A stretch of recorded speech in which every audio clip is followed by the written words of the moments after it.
everybody. Welcome back to Much Ado About Board Games. Formerly Board Game Bites. Since you're not used to seeing us in person, we're going to go ahead and introduce ourselves. I'm Melanie. And I'm Monte. I'm a librarian at Lone Star College Sci-Fair. And I'm still not. Today we're bringing you a special edition of Much Ado About Board Games. It's our Herding Cats Roundup. Yay! We're doing this in conjunction with National Adopt a Cat Month. So keep watching and we're going to walk you through some of our favorite and maybe not so favorite cat-themed board games. There are 3 games that we don't have that I might like to have that I haven't played, so maybe I'll have a chance to test them out or we'll just go on blind faith and buy them. The first one is a newer game called Kibble Scuffle. Then there's Here Kitty Kitty, which every time I see it, I want it because it has these little kitten miniatures and they're so cute and I want them to all come. And the last one is Cat Cafe. Now Monty has one that he wants to tell you about too. Also, we don't have, but we will get eventually, Cats and Jammer Blues, which is an older card game by Reiner Knizia, which will be added to the collection at some point. Next, we're going to talk about a couple of games that even though at first glance they look like they're cat games, they're really not. The first one is called Sparkle Kitty, and I actually really enjoy this game, not only because of the name and the adorable box, and there's rainbows and a tiara. What more could you ask for? But it's actually a game that has to do with princesses and spells. It's really great for little ones who are learning how to read and who really enjoy that princess theme. And we're also not going to include on our cat theme list, Jai Purr. Great 2-player game, just not perfect for our list. That was bad. Next up, we're going to talk about our 5 favorite cat games. But before we get to those, we're going to show you 2 honorable mentions. The first one is Cat Rescue. This is an adorable game. You're rescuing cats from off the streets. It's a cooperative game, meaning that you're playing as a team. So either the whole team wins or the whole team loses. It can be from 1 to 4 players. So if you live alone or you don't have anyone else to play cat games with, you can do this one. It takes about 15 minutes to play and it's for players 8 and up.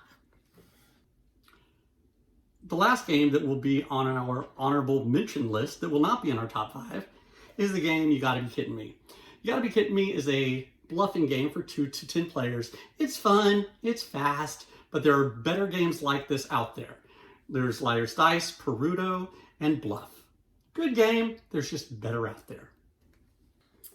We've made it to what you've all been waiting for, our top 5 cat games. We're going to present these to you in no particular order because we love all of these games for one reason or another. You might have noticed that Monty's looking a little bit different. He's in a cone of shame, and that cone of shame is part of the game Exploding Kittens. This is probably one that you've seen before. It's very popular.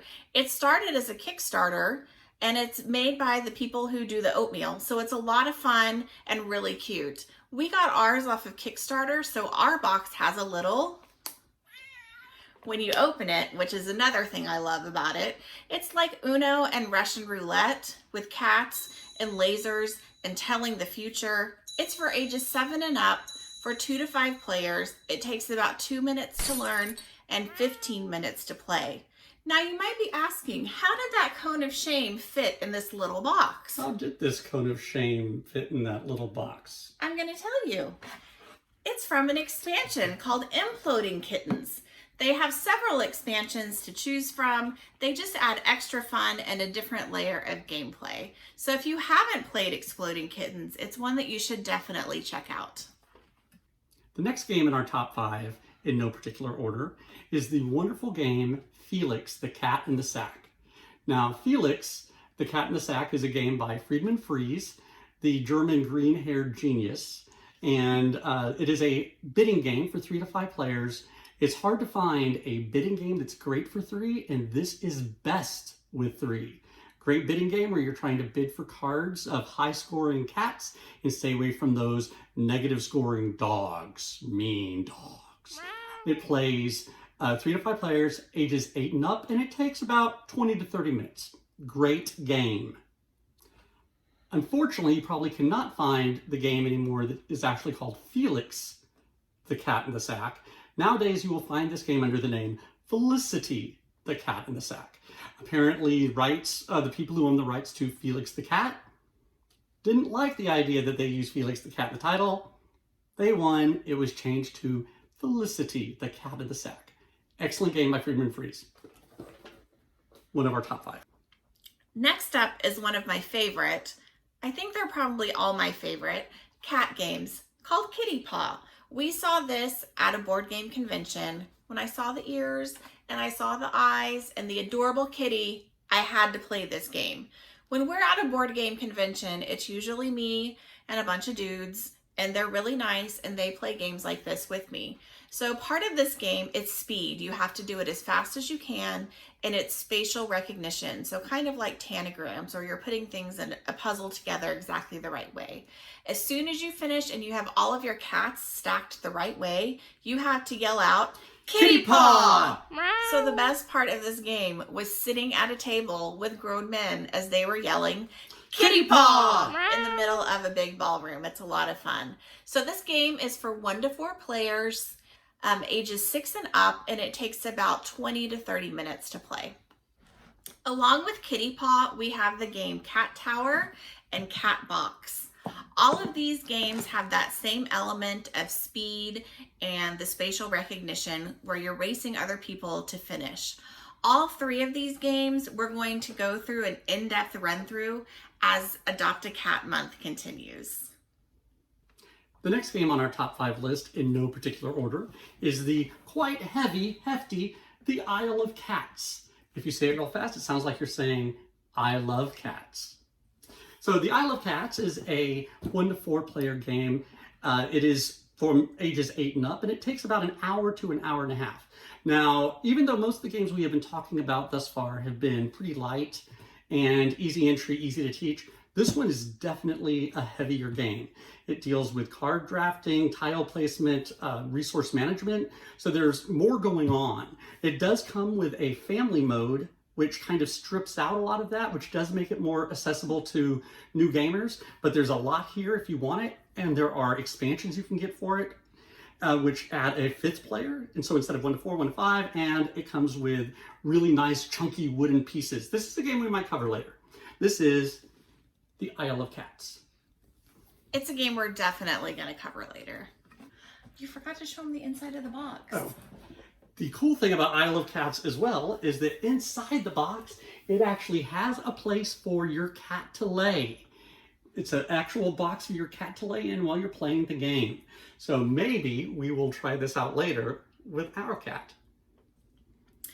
If you're still here with us, we really appreciate it. We're down to our last game, and it's one of my favorites, Cat Lady. This is the premium edition tin that just came out, and I'm really happy that we have it. This is a set collecting game where you're collecting cards to make sure that you have the most points to prove that you are the best cat lady or cat gentleman that's playing the game. So you'll be saving cats, you'll be feeding them, you'll be collecting toys, and at the end of the round, you add up your points, and whoever has the most wins. This game is for ages 8 and up. It's for 2 to 4 players, and it takes about 30 minutes to play. I've never met anyone who didn't love this game after they played it. This game will also be featured in one of our Much Ado About Board Game close-ups, where we'll walk you through all the components and exactly how you play and score the game as we continue to celebrate Adopt a Cat Month. Meow. Thanks for joining us for this special episode of Much Ado About Board Games, our Herding Cat Games Roundup. You'll see we have our own special rescue kitty here, Gracie. She just wanted to stop by to remind you to adopt, don't shop. And if you can open up your home to a cat, you won't regret it. We'll see you next week. Bye.